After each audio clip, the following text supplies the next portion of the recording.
My name is Rashida VanLeer-McHargh. I am the owner of Iron Koi LLC. We are a private personal training or boutique training, personal training studio.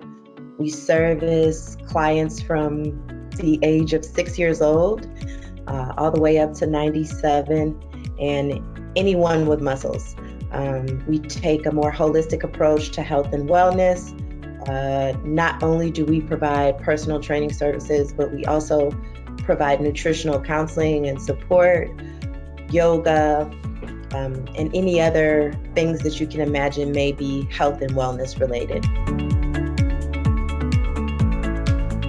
I was about 230, 40 pounds. So I was over 100 pounds overweight. And I wanted to be what I felt like was missing from the personal training industry at the time.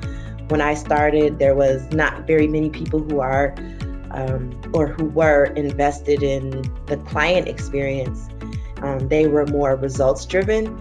And for me at the time during my fitness journey, I needed a little bit more hand holding and a little bit more support. And I feel like the more I understood why things were the way they were, the better decisions that I could make in terms of my, again, health and wellness. So it came out of honestly just a desire to be what I felt like was missing from that world. To go from not having a computer or to having very little access to technology through no one's fault but my own, to being able to build a website, understand my finances, build a PowerPoint presentation, have a webinar, and then to go through all of this through COVID-19 has been amazing because I feel like I have so much support, whether it be through my finances, through marketing, just somebody to listen to me and share my experience. I really don't know how I would have been able to come through, and we're still in the midst of it, but come through COVID-19 without it.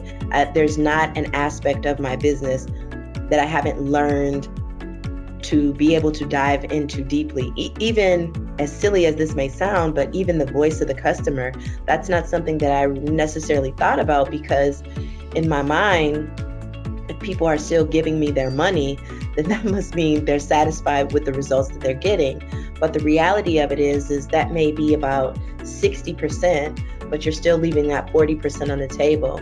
So making me aware of that percentage that's left on the table inside of the voice of the customer, just listening to my customer, seeing what they want, how can I service them better, what things would they like to see, what changes. That's been a crucial piece as well, especially because I spoil my clients.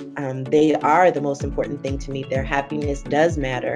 And obviously within boundaries, but it's been just an amazing experience to have an opportunity to look really objectively at not only, again, the finances or the voice of the customer, but just holistically the business. There hasn't been an aspect of my business that hasn't been touched by impact. So my experience is great. I need to be a poster child. I would tell anyone 1,000 times, even if you think you know your business, because when I started, I'm like, I understand, but I just want to know more about my finances. I want to understand more about marketing, but I've learned so much more.